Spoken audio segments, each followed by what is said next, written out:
Yo nunca quise dejar el trabajo porque eso es lo que a mí me gusta hacer.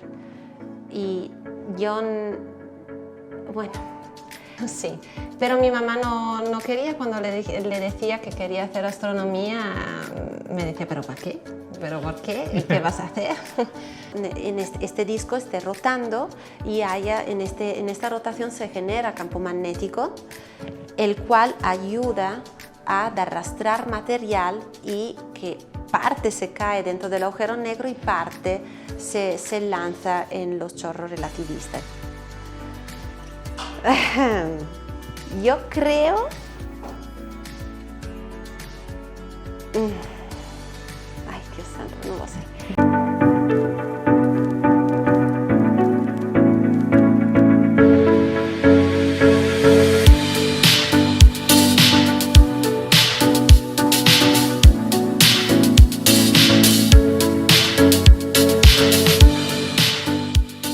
Hola, bienvenidos a otro episodio de Recovecos de la Ciencia. Hoy tenemos una invitada muy especial y tenemos un tema muy especial también del que vamos a hablar. No sé si ustedes han visto la imagen del agujero negro. Bueno, esta galaxia, este agujero negro está expulsando material que se le conoce como chorros de material que salen de este agujero negro. Y bueno, este chorro de material o este jet ha sido observado de una forma muy especial. Se han observado los campos magnéticos y otras cosas que la invitada hoy nos va a platicar. Y bueno, pues antes de comenzar con el podcast, pues quiero recordarles que se suscriban a nuestro canal en YouTube, que le den me gusta y se suscriban y nos sigan en las diferentes redes sociales que tenemos. Nos pueden seguir en Facebook, nos pueden seguir en Instagram y también, si gustan, pueden escuchar este podcast a través de Spotify. Bueno, pues antes de comenzar, pues quiero agradecer a Yasmín, que está detrás de cámaras, y presentar a César. César, a que no sabes qué, ya por fin Yasmín se va a animar a estar aquí en un podcast. Finalmente, ya nos va a tocar estar detrás de cámaras y a ella le va a tocar estar aquí enfrente. Nos costó como 10 programas. Funcionó aquello del último de 10 likes y que más se... Sí, dale like y aparece. Entonces ya van a conocer a Yasmín por fin y va a estar aquí enfrente en los próximos episodios que tengamos. Así es que pues ya la verán por aquí. César, pues nuestra invitada, es una invitada muy especial que tenemos el día de hoy. Sí, gracias Osvaldo. Pues sí, hoy vamos a hablar de esta componente de aquel AGN. Ya hemos hablado antes de AGNs en el programa. Hoy lo vamos a refrescar un poquito con nuestra invitada. Bienvenida y gracias por aceptar la invitación, doctora Alice Paceto. Esto es en italiano, así que seguramente lo pronuncié mal. No, muy bien, sí. Pero para si nos aceptas después otra invitación, estudiaré un poco de italiano Sí, un poquito. Claro. Gracias Alice, ¿cómo estás? Gracias por gracias a ustedes, estoy muy bien. Y ya, con ganas de platicar con ustedes sobre estos temas. Sí, muchas gracias por venir a platicarnos de tu trabajo y tu experiencia. Realmente te vamos a preguntar de tu experiencia en la academia. Entonces, pues nada. Sí, comencemos, que hay muchas cosas que preguntar. Así es que, pues, empecemos con lo primero. Como bien dijo César, queremos saber de nuestros invitados un poquito sobre su carrera académica. Sí. ¿Qué fue lo que estudiaste? ¿Qué fue la licenciatura? ¿Cómo se llama la carrera? Aquí en México normalmente le llamamos, o es común como la carrera en física. ¿Ya qué fue lo que estudiaste? Entonces yo, saliendo del liceo científico, tenía 18 años y me fui a la universidad. Y en Italia, yo siempre quería hacer astronomía, desde siempre, pero, sí, pero mi mamá no quería. Cuando le decía que quería hacer astronomía, me decía, ¿pero para qué? ¿Pero por qué? ¿Y qué vas a hacer? Pero bueno, y ella quería que yo hiciera economía.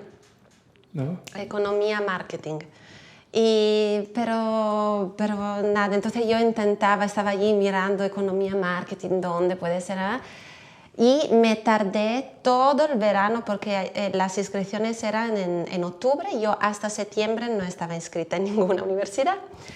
y quería hacer astronomía. En Italia hay dos universidades que tienen el curso, digamos, completo de bachillerado y máster en Italia, que son Bologna y Padova, que están en el norte de Italia.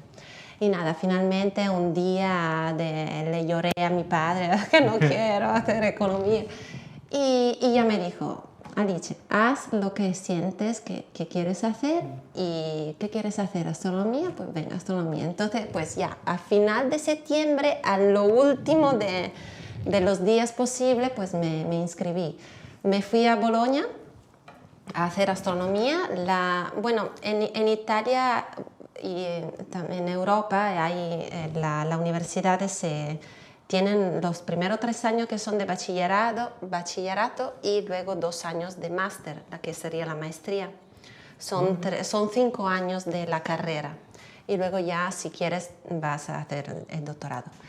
Y nada, entonces hice en la Universidad de Astronomía en Bologna los 3 años de bachillerato y 2 años de máster en astrofísica y cosmología, siempre bajo esta misma universidad. Y el primer año yo estaba, no sé, tuve una decepción porque lo que yo pensaba de hacer era, o sea, de mirar en los telescopios y mirar muchas estrellas o muchos planetas, y era física, análisis de matemática, geometría, física, matemática, geometría. Y el primer año, o sea, hasta el último semestre, o sea, no pasaba los exámenes y casi lo iba a dejar, pero un curso del primer semestre, del segundo semestre, fue Astronomía 1. Y allí había un profesor maravilloso que era, o sea, como un abuelito, que te contaba cosas de astronomía básica, astronomía con las coordenadas y las primeras nociones de astronomía que se pueden saber como si fuese un cuentito. Entonces yo estábamos todos allá mirándolo con los ojos abiertos y las horas con él pasaban súper rápidas. Y fui a hacer el examen con él, tomé el máximo del voto, 30. No sé si todavía son, en la escala es de 30 centésimos.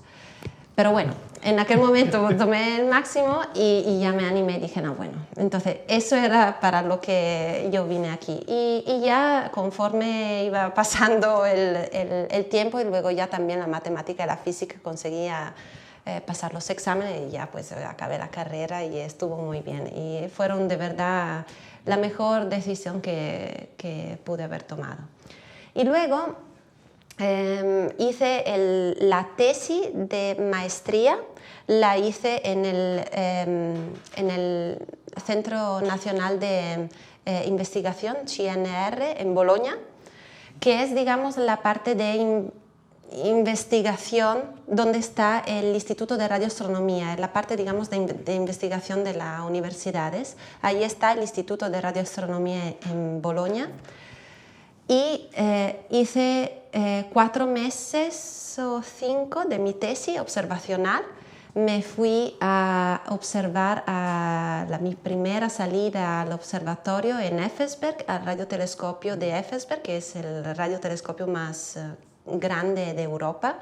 Tiene un diámetro del plato que son 100 metros.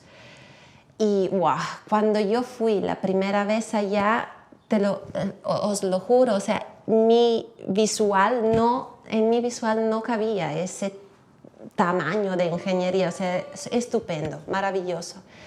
Y nada, observé allí mis cosas, mis datos, o sea, por primera vez estaba allí moviendo yo una antena de 100 metros, o sea, me sentía súper excitada. Y nada, acabé y ya decidí que quería seguir con el doctorado.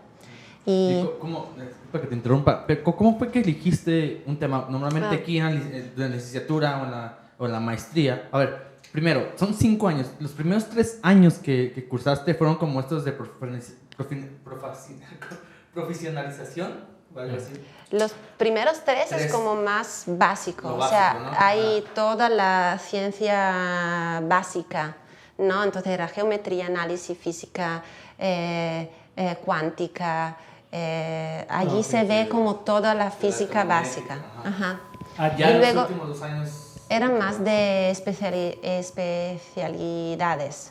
Entonces allí tomé radioastronomía, tomé proceso radiativo, tomé... bueno, que todas esas eran obligatorias.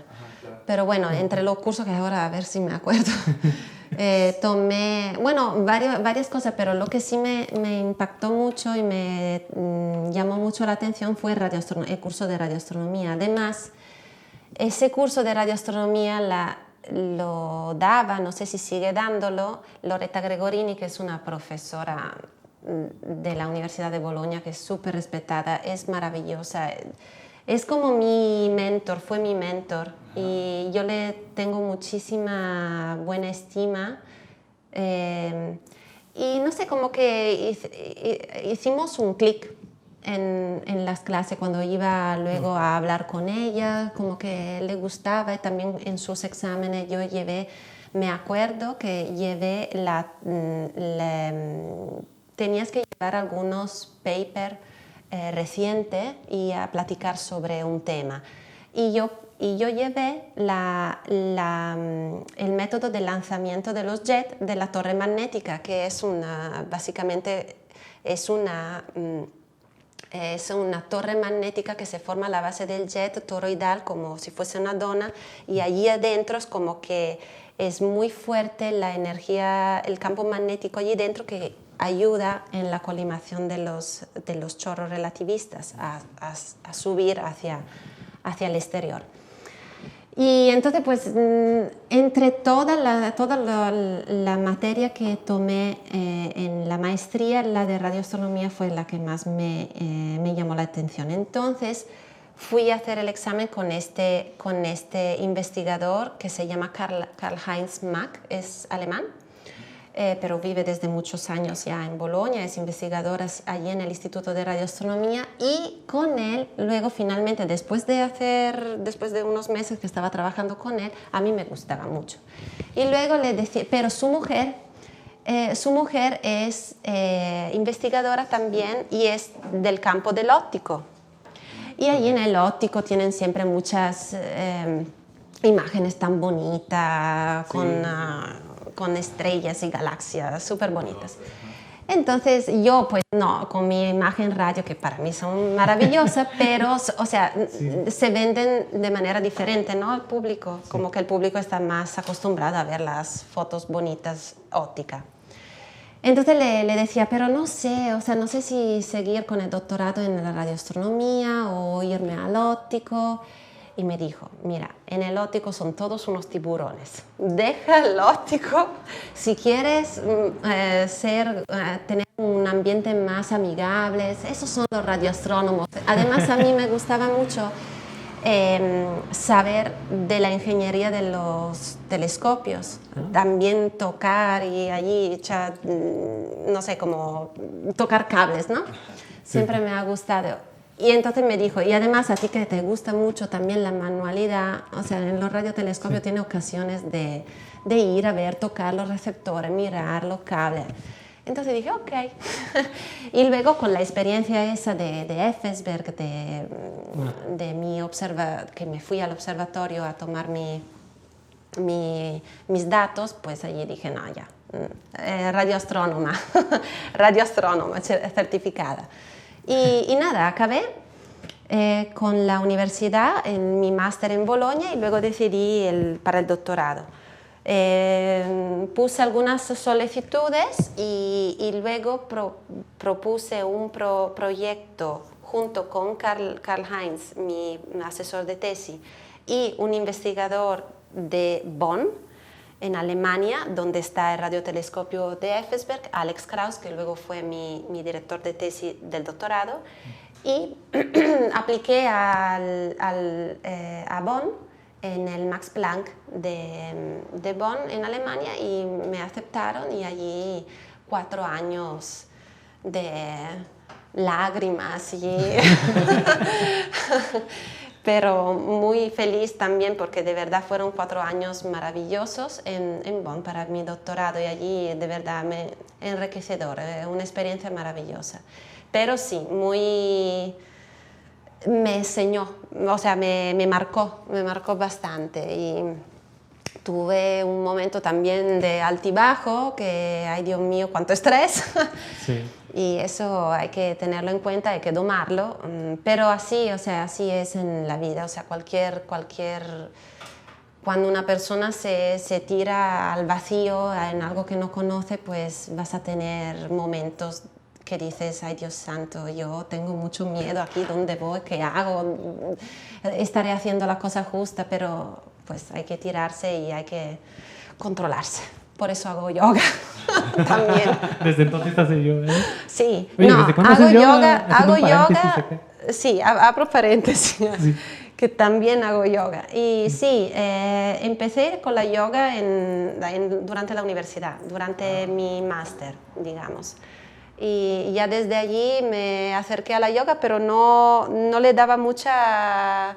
no contaba que me pudiera gustar, porque yo soy una muy dinámica, muy energética, yo necesito hacer el deporte, más deporte, que tengo que darlo todo. Y en la yoga, yo veía la yoga como mucho más relajada, de guru, de meditación, pero no es así. Y ya lo fui descubriendo, y desde entonces pues no lo he dejado. Sí, y me ha ayudado. Para la gente que nos está escuchando, nos está viendo, lo que no saben es que aparte de ser investigadora, aparte de ser mamá, aparte de muchas todas cosas. estas investigaciones que hace, es maestra de yoga, entonces certificada. Sí, Todo, certificada, sí, 500 horas de Entonces, yoga. Sí, bueno, ahorita qué bueno que se complementa este trabajo de yoga con investigación, ¿no? Que son bastante necesarios. No, la verdad que sí. O sea, cualquier válvula de escape está muy bien. Hay quien va con la bicicleta, hace ciclismo, hay quien nada. Hay quien bebe. Y hay quien bebe.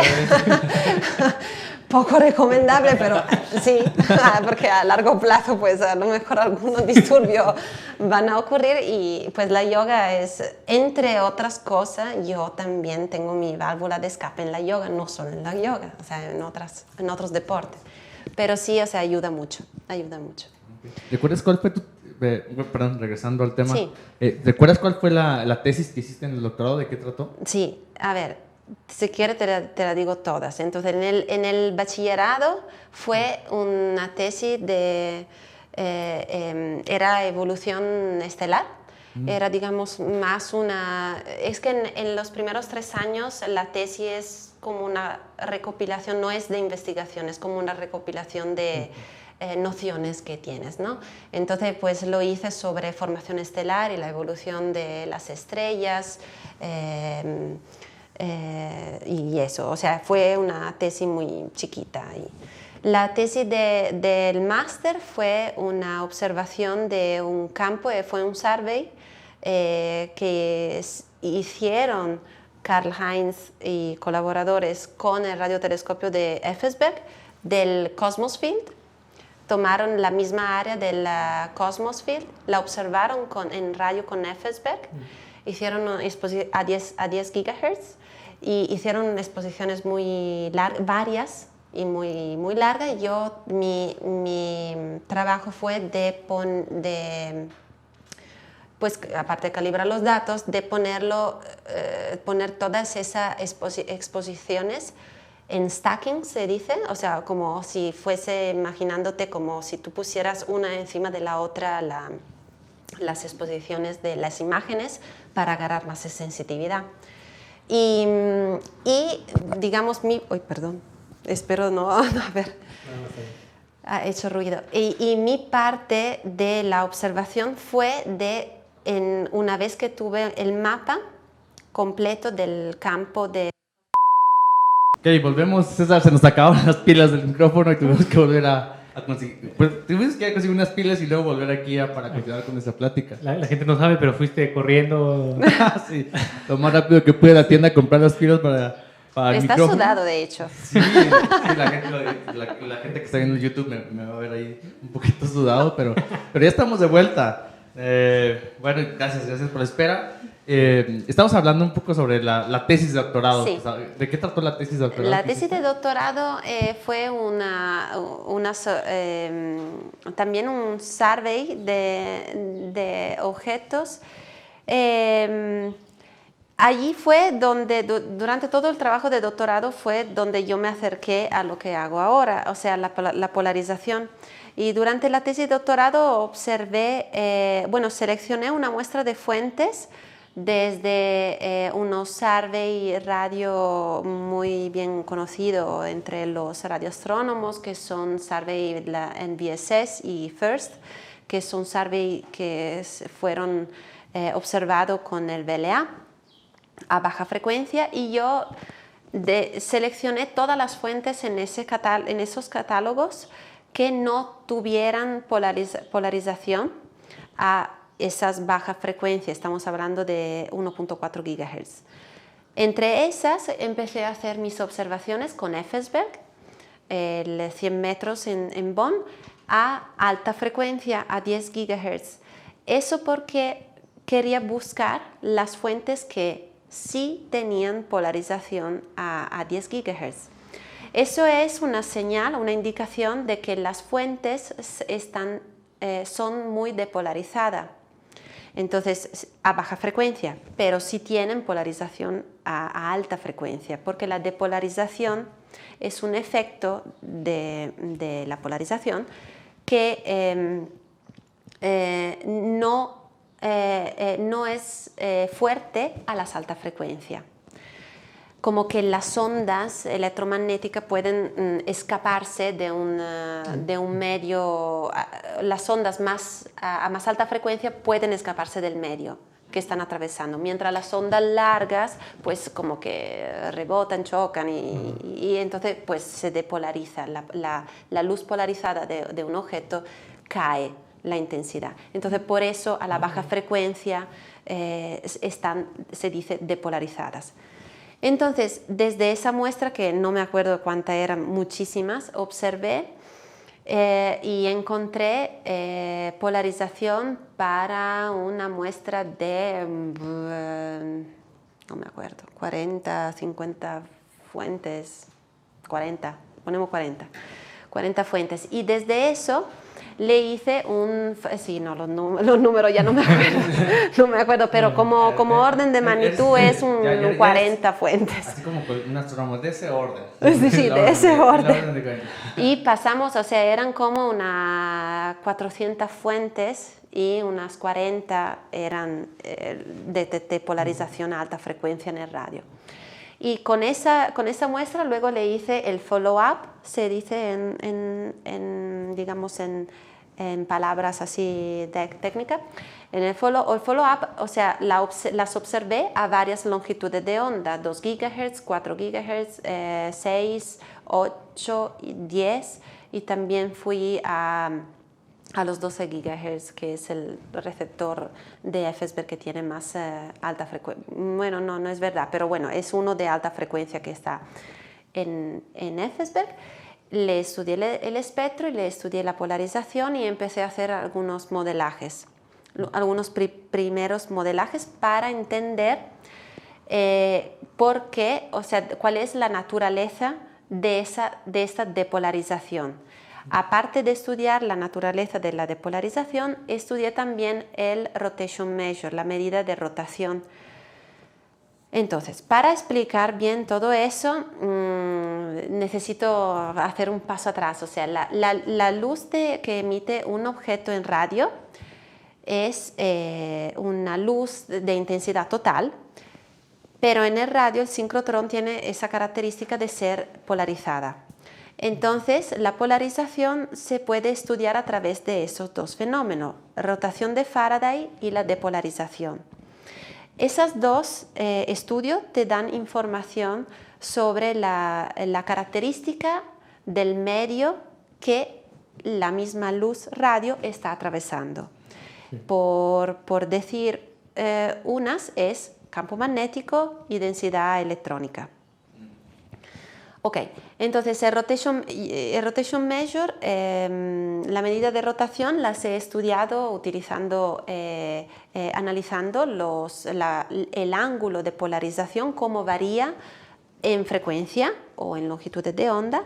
Se mide la medida de rotación y de allí puedo saber, se podría saber cuánto es el campo magnético, la intensidad del campo magnético paralelo a la línea de visión.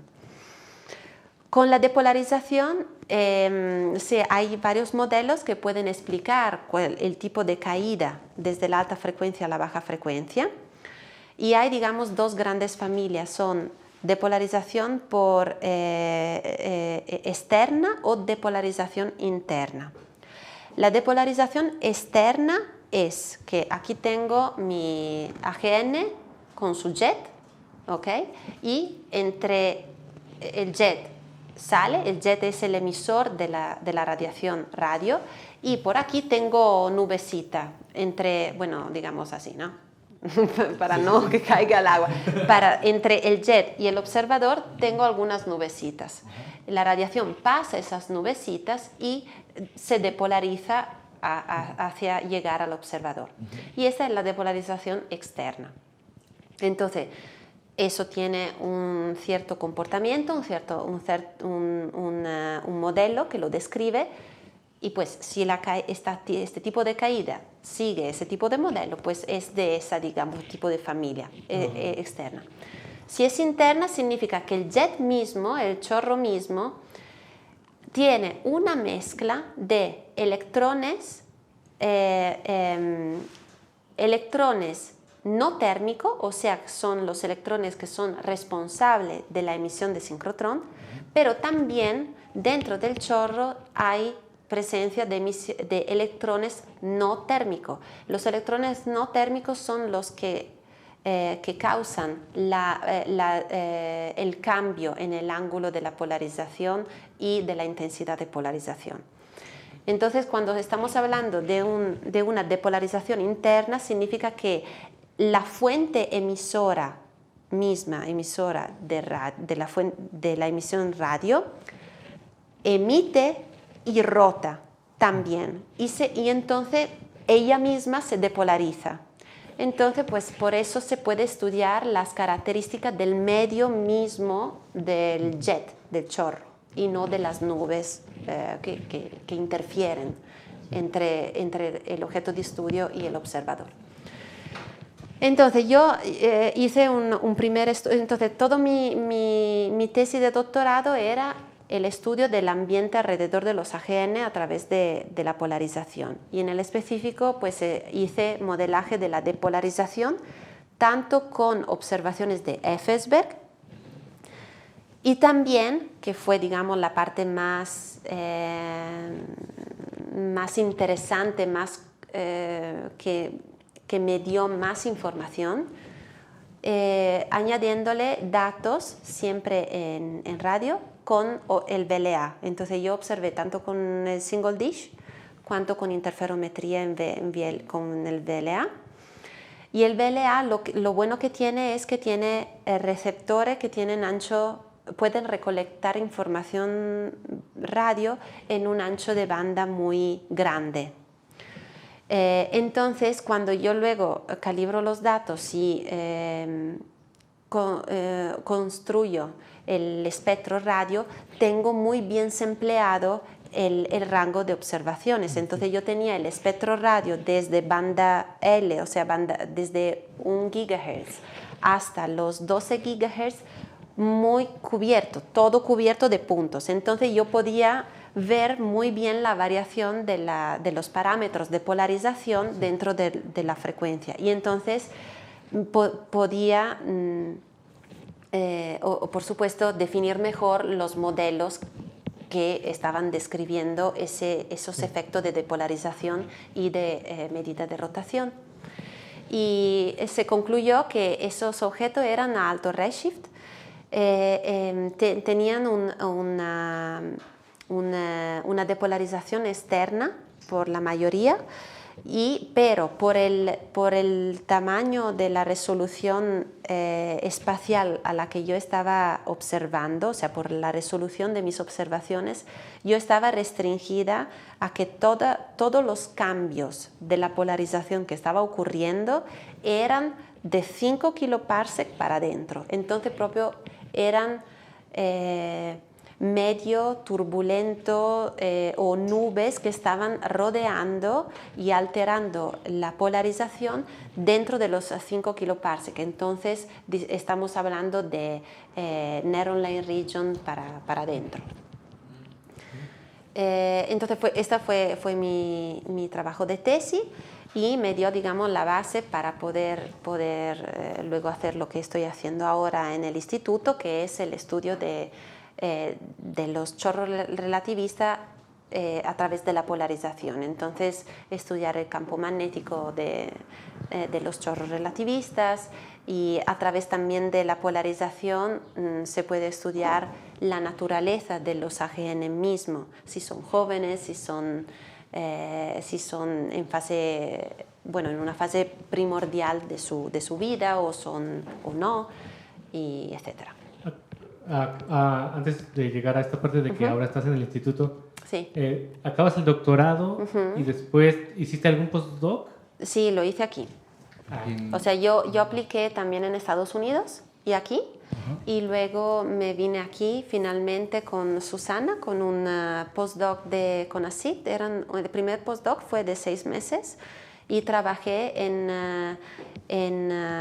un proyecto de polarización de disco protoplanetario de HL Tau con Susana Lizano, y después de ese proyecto conseguí la fellowship de la UNAM, la postdoc de GAPA de la UNAM, y allí empecé otro proyecto que, digamos, sigo con él, porque todavía, entre muchas cosas que ocurrieron, entre ellas en 87, que vamos a hablar al ratito, no pude concluir durante la postdoc de GAPA, que es el estudio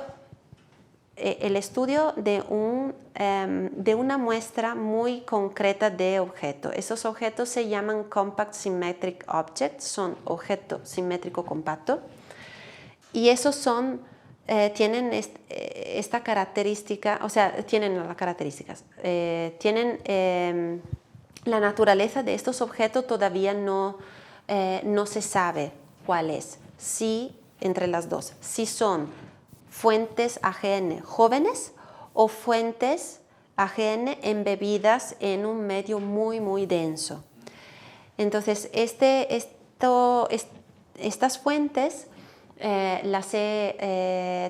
tengo observaciones con VLA a varias longitudes de onda, y la idea es, a través de la polarización se puede estudiar el medio que está atravesando, y hay ya a nivel teórico modelos que predicen o una u otra. Un modelo de JET, digamos, que está en su recién emisión, tiene un comportamiento en la polarización determinado, o se llama, el otro modelo es el frustrated model, o sea, de unos jets que están contenidos en un cocoon de material, y entonces también eso tiene un comportamiento en la polarización que es diferente. Entonces, eso es con lo que yo empecé aquí luego con la postdoc de GAPA. No lo acabé porque luego ocurrió que yo ya lo conocía desde Bonn, pero en una plática con un colaborador mío, José Luis Gómez de Granada, me dijo que tenía de ayudarlo con unos datos que eran de M87 en polarización, porque él había leído mi paper del doctorado y le interesó mucho el método, y dijo, venga, a ver si también tú me puedes apoyar en ver qué tal y qué no sé qué. Y entonces lo puse, digamos, en stand-by ese que ahora estoy siguiendo con él y ya espero en el año de publicar el catálogo por lo menos de esas fuentes, y entonces pues lo puse en stand-by y agarré lo de M87, y entre hijos y pandemia pues luego finalmente se sacó y muchas lágrimas y sudores. Yes. Entonces vamos a entrar a nuestro tema. Ya te encuentras aquí en el instituto.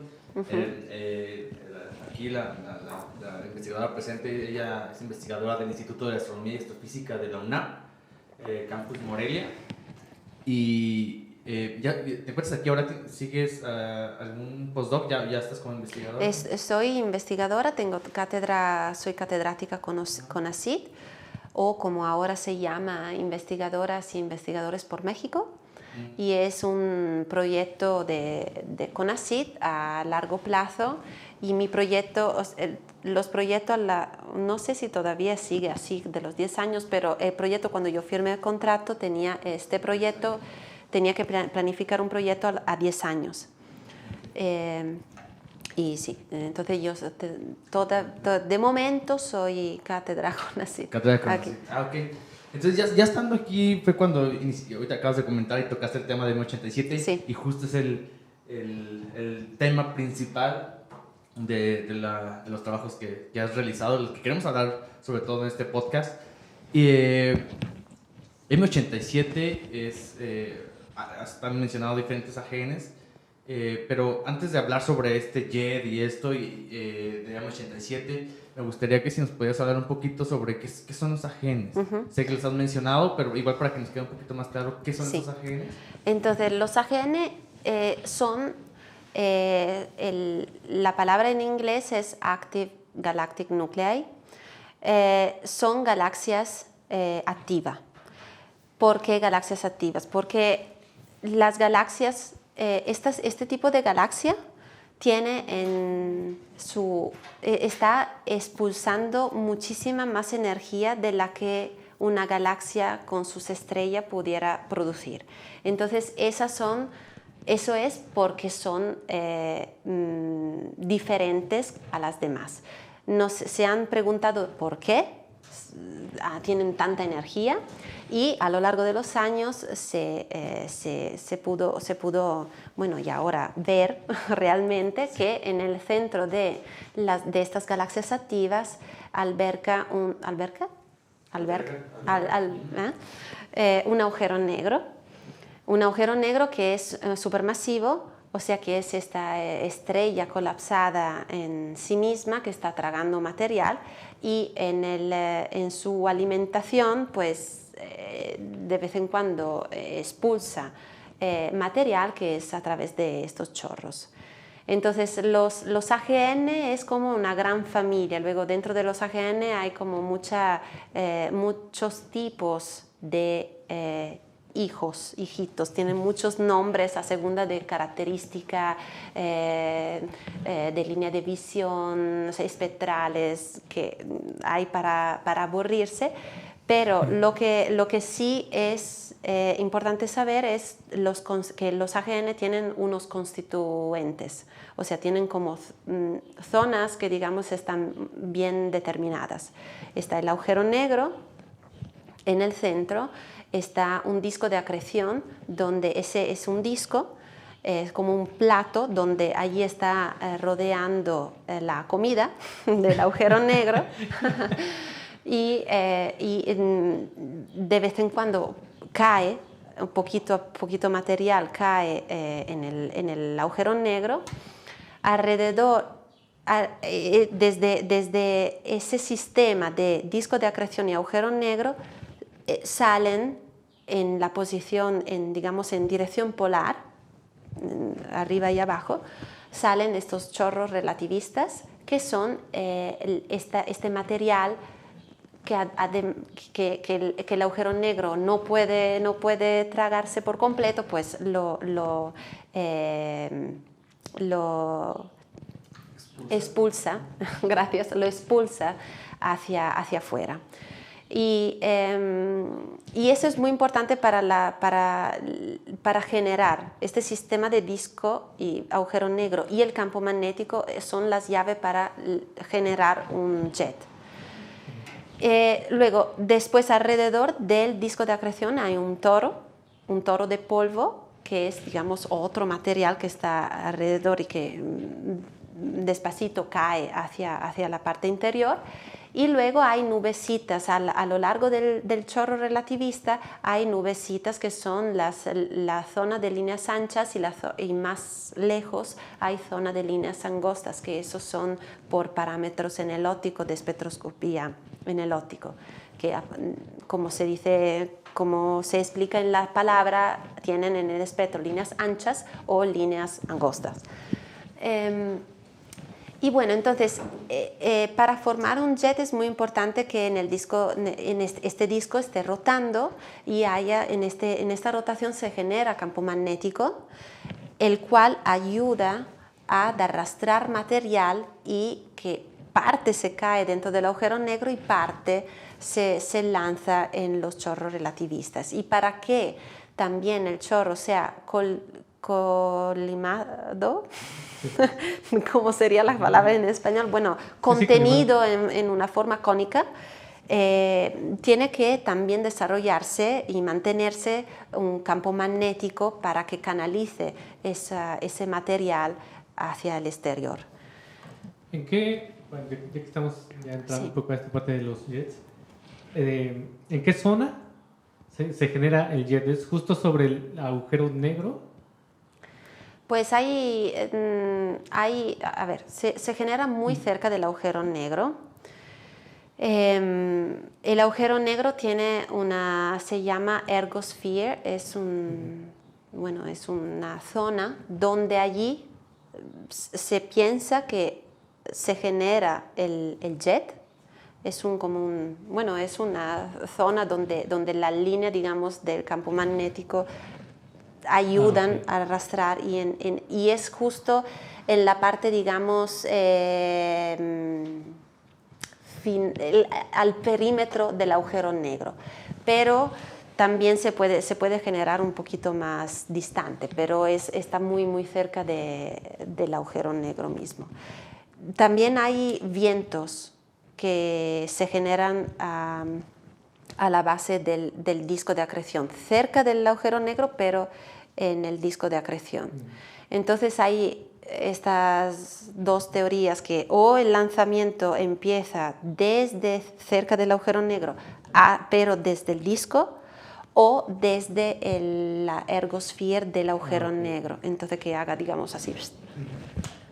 Y sabemos, bueno, creo que sí, que además este material sale a velocidades relativistas, sí. ¿Cierto? ¿Qué es lo que les da esa velocidad? O sea, ¿de dónde tienen esa energía para salir a esas velocidades? Es el campo magnético, o sea, la emisión de sincrotrón es una aceleración de partícula. Entonces, en este campo magnético, la partícula tienen esa...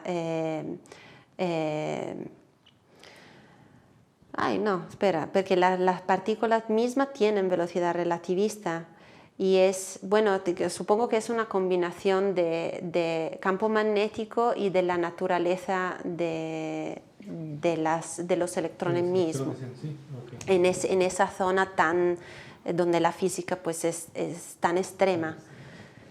Y entonces, por la combinación de campo magnético y electrones relativistas, se produce la radiación de sincrotrón, que es la que se ve en el radio.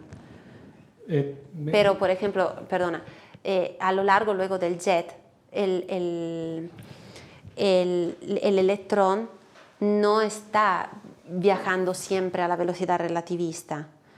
O sea, luego decrece, ¿no?, su velocidad. Lo que pasa es que puede haber choques, y entonces a lo largo de su viaje, del chorro, pueden haber choques entre porque tú tienes que pensar que hay dos fluidos, el fluido del chorro y el ambiente alrededor. Entonces es un fluido dentro del otro, ¿no? Entonces allí hay instabilidades y choques, y allí se aceleran partículas a través de la aceleración de Fermi, del mecanismo de Fermi, que es como unos choques detrás y adelante, que acelera la partícula, alcanza velocidad relativista y emite entonces, por la presencia del campo magnético, emite en sincrotrón en el radio, ¿no? Entonces, o sea, la velocidad relativista a la base del agujero negro, supongo, o sea, tiene que ser también por aceleración de Fermi. O sea, por estos choques que en esta zona tan extrema pueden ocurrir. Okay. Me surge, a ver, déjame ver si puedo plantear bien esta pregunta. El jet tiene un campo magnético que me parece que le da la propia forma al jet, ¿no? Sí, lo canaliza. Exacto, pensando en el origen del jet, ¿no? Vaya, mi pregunta es si las partículas siguen al campo magnético o el campo magnético se produce con las partículas. ¿Sí me Sí, eso justamente es algo que yo estoy investigando. Sí, porque puedes tener, o sea, a ver, el campo magnético de los jets, digamos, tenemos como bastante, bueno, también con mis observaciones, por ejemplo, o sea, está bastante confirmado que es de forma helicoidal. Pero lo que ocurre, o sea, deberíamos observar más y además, digamos, observar varias capas del jet para ver si efectivamente el campo helicoidal es como totalmente helicoidal hasta adentro o es simplemente la parte exterior que es helicoidal. Y entonces lo que yo estoy viendo ahora con mis observaciones es la manifestación del campo helicoidal fuera, en el perímetro del jet.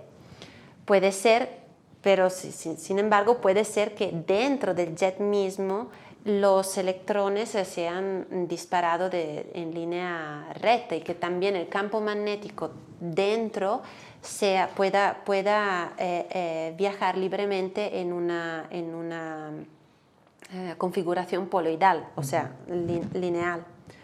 Entonces, eso es lo que yo quisiera entender más. Okay. Bueno, mencionaste que había, de hecho, que hay muchos AGNs en el universo, ¿no? Hay muchas galaxias con este núcleo activo. ¿Por qué te enfocaste en estudiar este jet, los jets que estabas mencionando, en la galaxia M87? ¿Por qué elegiste esta galaxia? Y bueno, porque ya ves que recientemente salió una imagen sobre esto, no sé si fue la motivación o ya estabas trabajando en esto. No, yo José Luis lo conozco desde mi doctorado y bueno, ya estaban empezando el proyecto del Event Horizon Telescope y dentro de los candidatos para observar el horizonte de eventos estaba M87, pero no fue por eso, o sea, José Luis tenía estos datos de M87 y yo quería estudiar la polarización en un AGN cercano, porque todo mi estudio del modelaje de polarización era sobre fuentes puntuales, porque eran objetos muy lejanos, entonces no podía, para mí eran puntos y yo integraba toda la emisión en un punto. Entonces quería experimentar este método del estudio de la depolarización sobre un objeto resuelto. M87 pues estuvo finalmente un objeto magnífico de tener entre la mano, porque M87 es una fuente muy estudiada desde muchísimos años, tiene observaciones en todas longitudes de onda, entonces pues puedes de un lado está bien y de un lado está mal, porque del otro lado pues tiene mucha literatura, ¿no? que leerte, pero sí está muy bien porque puedes combinar tus datos con otros y empezar a investigar y profundizar un poquito más sobre el mismo objeto. Entonces, sí, tuve, digamos, entre suerte que pude agarrar y trabajar en estos datos, pero también, o sea, era una decisión muy bien planeada, la de, digamos, de mi colaborador José Luis, de observar este objeto porque es muy cercano y es un jet bastante potente y entonces pues tenían las condiciones óptimas para poder detectar también la polarización, que era el punto clave de este estudio, porque para observar polarización necesitas que la emisión en radio sea muy, muy brillante. Okay. Ya que estamos hablando ya de este tema de M87, ahí, bueno, en el título de tu paper dice algo del ADN, ¿no? Sí, por supuesto no estoy estudiando el ADN sí, claro, el ADN del AGN de la galaxia, pero es para pero es llamar... buena pía a preguntarte exactamente qué fue lo que hicieron junto con tu equipo para este trabajo. Sí, observamos la M87, el jet, en un rango de ancho de frecuencia desde 4 hasta 18 GHz y estudiando la polarización pudimos ver el cambio de la configuración del campo magnético que sigue una helicoidal, una doble hélice, y entonces de allí la comparación con el ADN. Y fue eso esa doble hélice fue lo que nos dio la confirmación que el campo magnético es helicoidal. Pero lo más importante de este trabajo es que el campo magnético es helicoidal a una escala muy grande, porque aquí estamos hablando que se mantiene helicoidal hasta 1 kiloparsec. Y los jets suelen tener campo helicoidal en escala de parsec. O sea, en el caso específico de M87 se sabe por observaciones VLBI que el campo magnético helicoidal se mantiene hasta el primer punto importante del jet, que se llama HST1, HST1. Y allí sí el campo magnético se supone que sea helicoidal, pero a escala del kiloparsec no se había nunca visto en ningún AGN.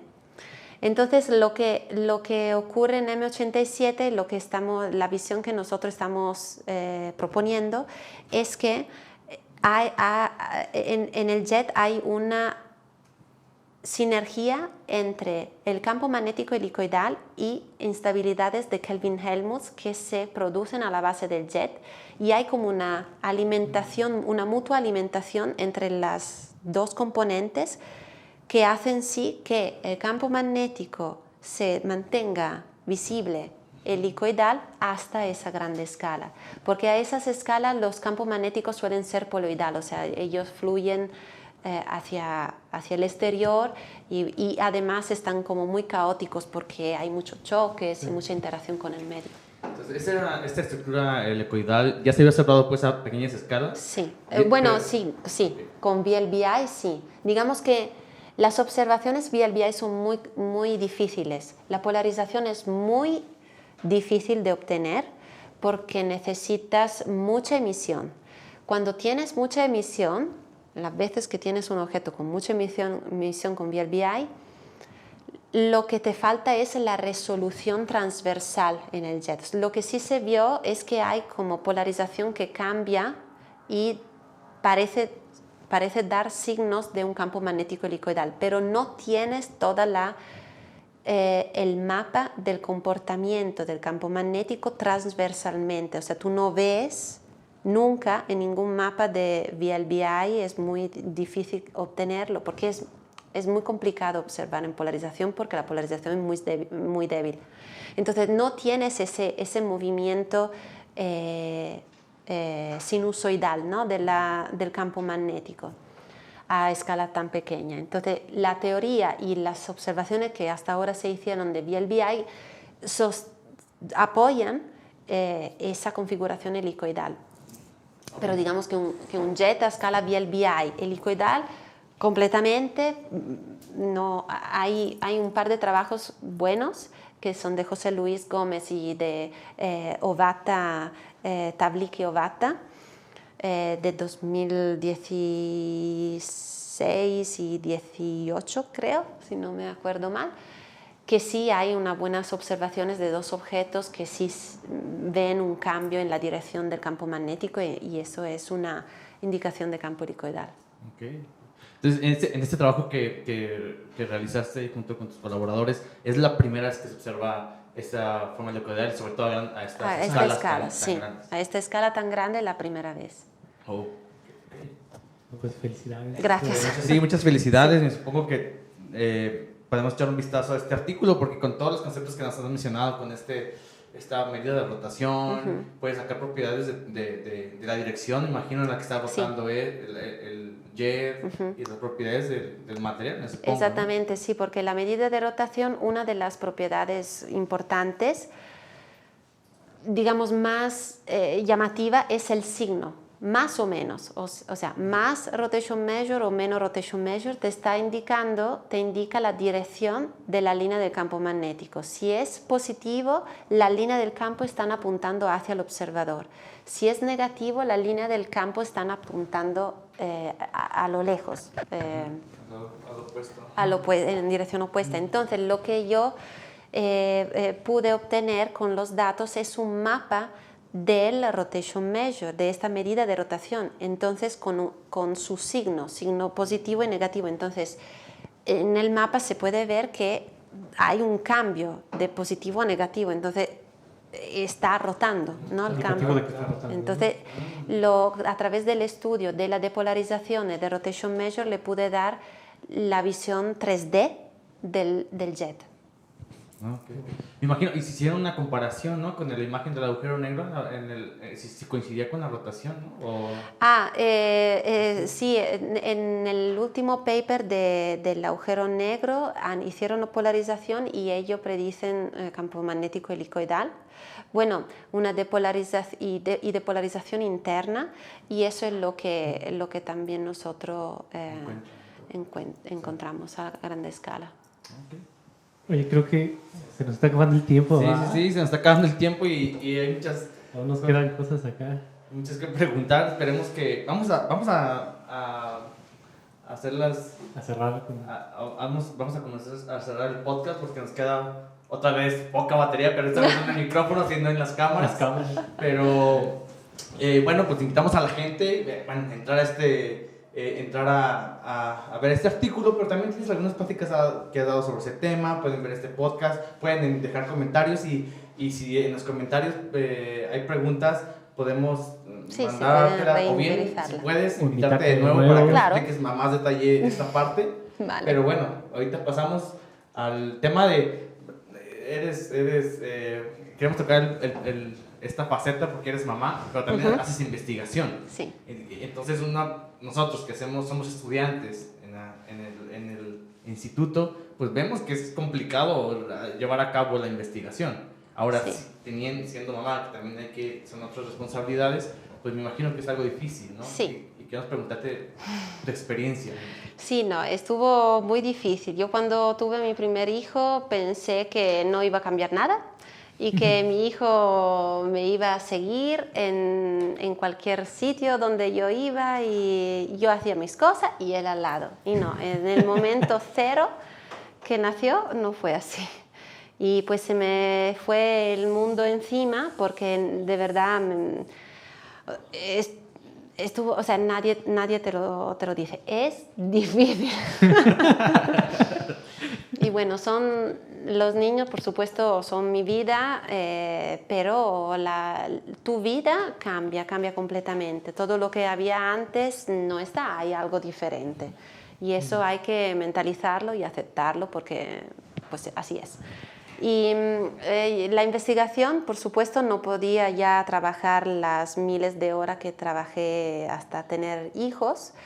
los fines de semana cero. Bueno, que los fines de semana no se debería trabajar, pero yo sé por experiencia personal y porque todo lo hacen, que los fines de semana también se trabaja en este trabajo. Y sí, o sea, tienes que tener mucha paciencia,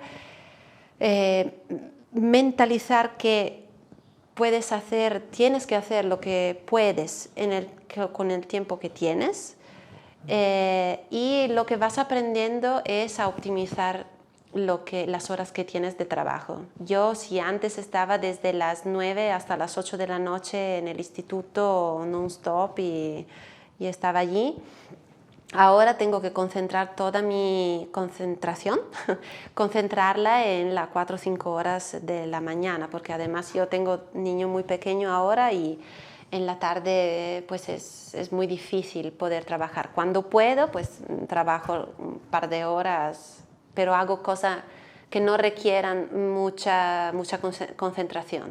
Sí, claro. Y luego tienes que tener mucho apoyo de tu pareja, porque no es que son solo míos los niños. Sí. Somos dos y entonces pues los dos tenemos que apoyarnos y ayudarnos. Además nosotros no tenemos la familia cerca, entonces pues es más complicado a nivel de organización, pero se puede, porque yo ahora tengo a esta chica que es como mi familia, ya Ale, que me ayuda con los niños, y entonces pues me echa una mano a cuidarlos, nos echa la mano a mí, a Carlos. Y sí, fue un impacto fuerte, pero se puede.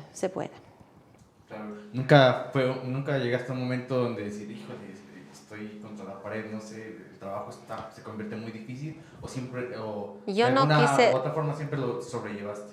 Yo nunca quise dejar el trabajo, porque eso es lo que a mí me gusta hacer. Y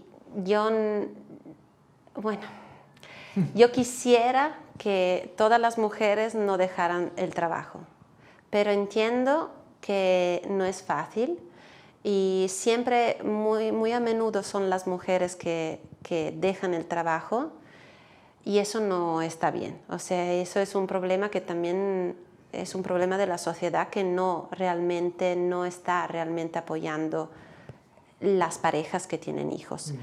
Y, por ejemplo, en el campus se podría muy bien y muy fácilmente hacer una guardería en la tarde para que todas las familias en el campus pudieran traer a sus niños allí, y entonces sabes que están allí, están al seguro, y tú mientras papá y mamá pues trabajan 2 o 3 horas más y luego te vas a tu casa.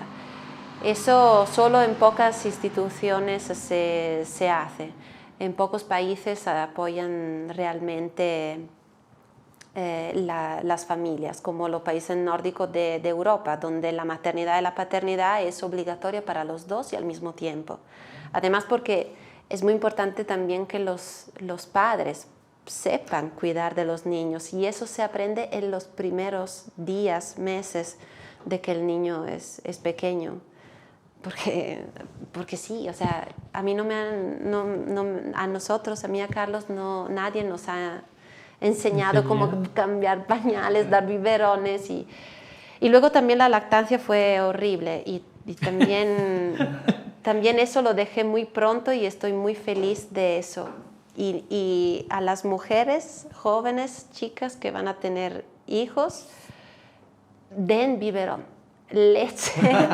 Leche artificial está perfecto, crecen maravilloso, y la prueba son yo, porque mi madre no me dio su leche, yo crecí con leche artificial, y mis hijos también después de pocos meses, y pues yo estoy bien, ellos están bien, y te quitas de mucha ansiedad que si se puede eliminar, mejor. Sí. Claro, sí, y la verdad es que qué bueno que nos platicas todas esas experiencias que has tenido, porque probablemente hay gente, tanto igual hombres como mujeres, que a lo mejor planean tener familias y quieren dedicar la investigación, y pues se den una idea de más o menos lo que conlleva tener ambas cosas, ¿no? Sí.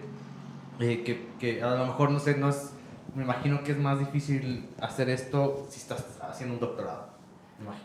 No, mira, yo acabé mi doctorado que estaba embarazada. Yo tomé el avión con Diego de 8 meses. Tomé el avión el último, bueno, de regreso, el último periodo que podía viajar. O sea, sí se puede, sí se puede. Y creo que a lo mejor en el doctorado mejor, porque tienes solo ese proyecto, porque luego cuando tienes hijos, que ya eres investigador, postdoc, tienes muchísimas más otras cosas. O sea, no. Sí. Con el doctorado tienes un proyecto, tu proyecto, y ya, se acabó. Y no tienes otro compromiso. Entonces, si tengo que decirlo, mejor en el doctorado que después.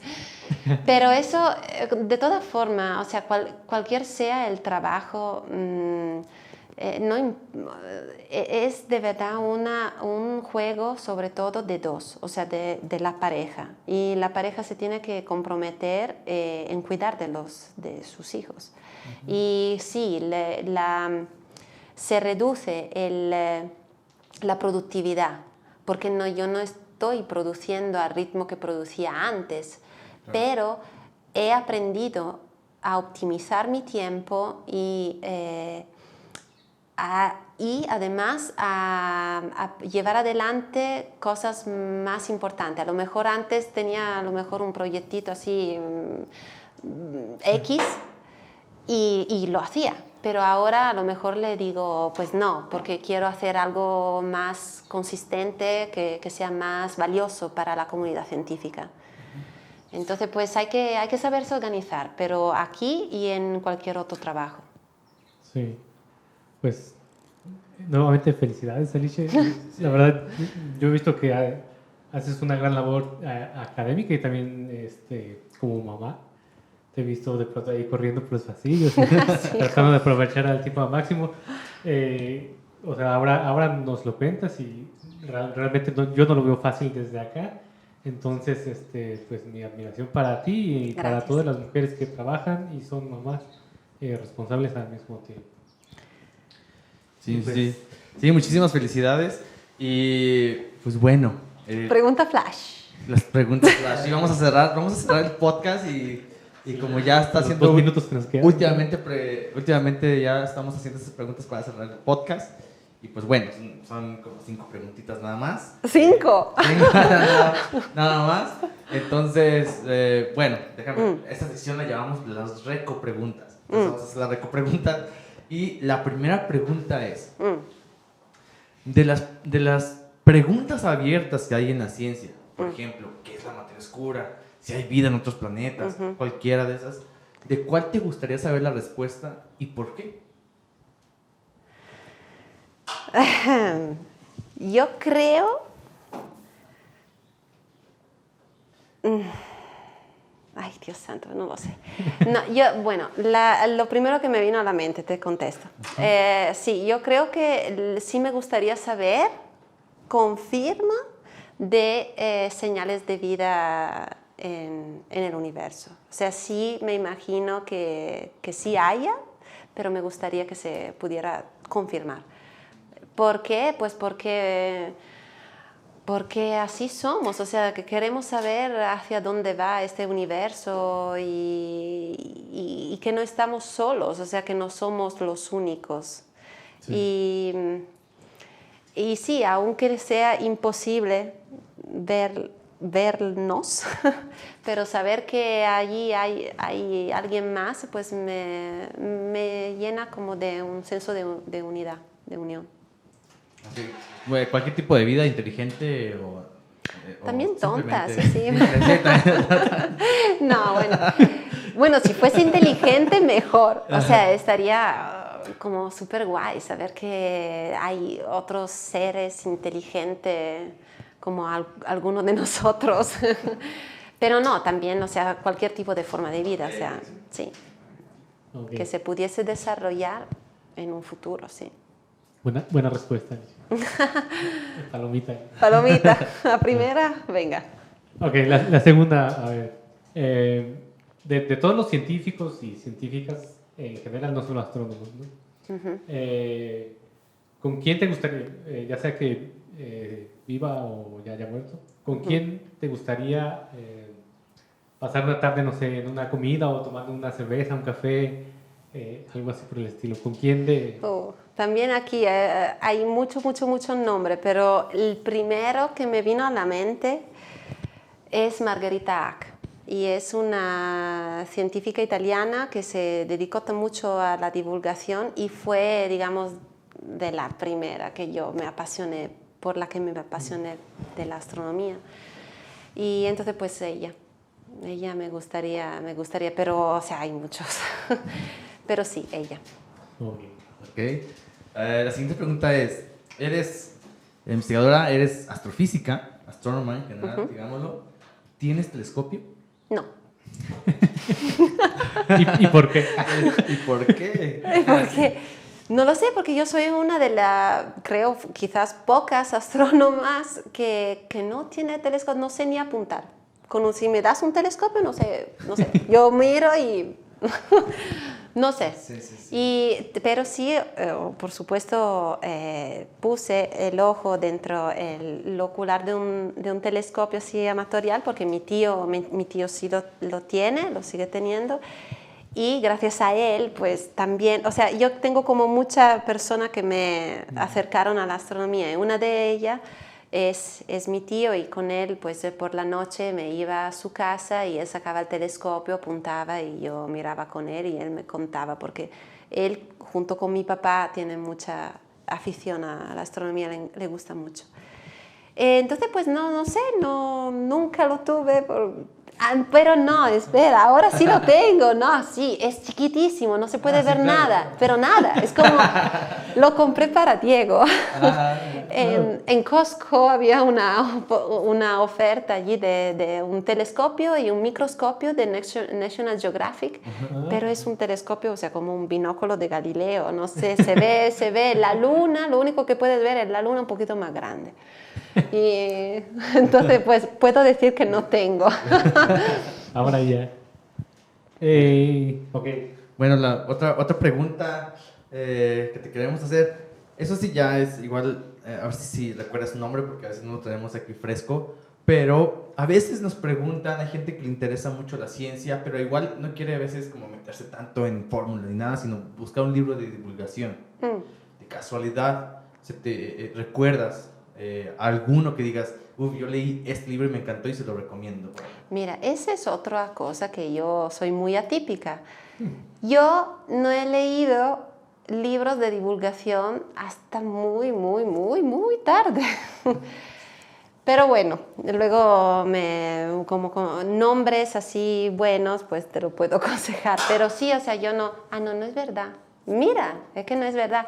Mi primer libro de divulgación que recomiendo es el libro de física de Asimov. Es un tomazo así, pero está maravilloso. Y eso sí lo leí, que me estaba olvidando. Es un libro muy bonito que habla de todo concepto de física y está súper bonito. Luego otros, pues Carl Sagan, cualquier libro de Carl Sagan. Pues que me imagino que tiene diferentes, depende de la edición. Que yo lo he leído en italiano, se llama el libro de física de Isaac Asimov, pero quizás es ese. Sí. Bueno. Y luego es Carl Sagan, cualquier libro de Carl Sagan supongo que está bien. Y luego yo he leído, que me gustó mucho, de Stephen Hawking, muy tarde, el universo en un guscio di noche, es como en la cáscara de nuez, se diría. Sí. Entonces eso me gustó también mucho. Bueno, pues ya, esa es la última pregunta para terminar.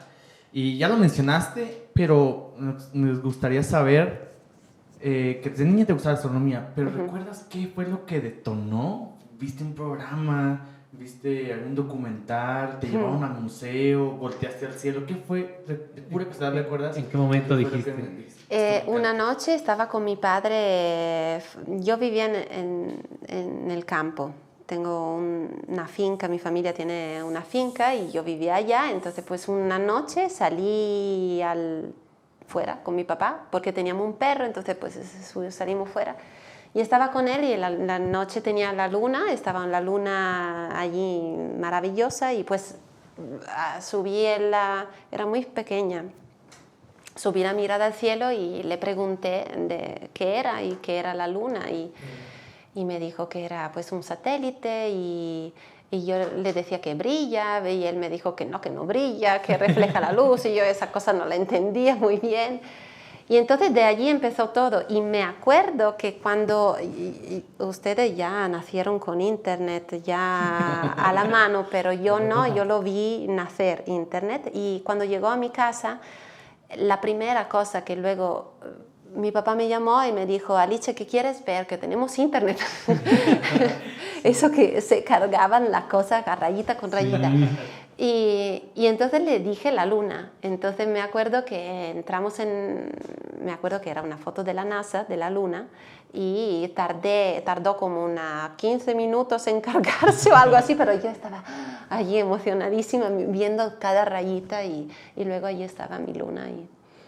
Y sí, desde digamos estos episodios son lo que me recuerdan el inicio de mi acercamiento a la astronomía.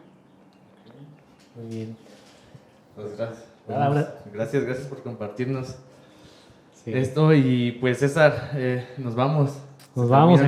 Se acabó la batería. Se terminan las baterías, ¿eh? Nosotros aquí tenemos apuntados muchas preguntas, estábamos ya muy picados escuchando aquí en la conversación, pero pues la batería nos deja, ¿no? De hecho, yo, mira, volteando esta, ya se acabó la batería de esta cámara y tengo que voltear a esta, ¿eh?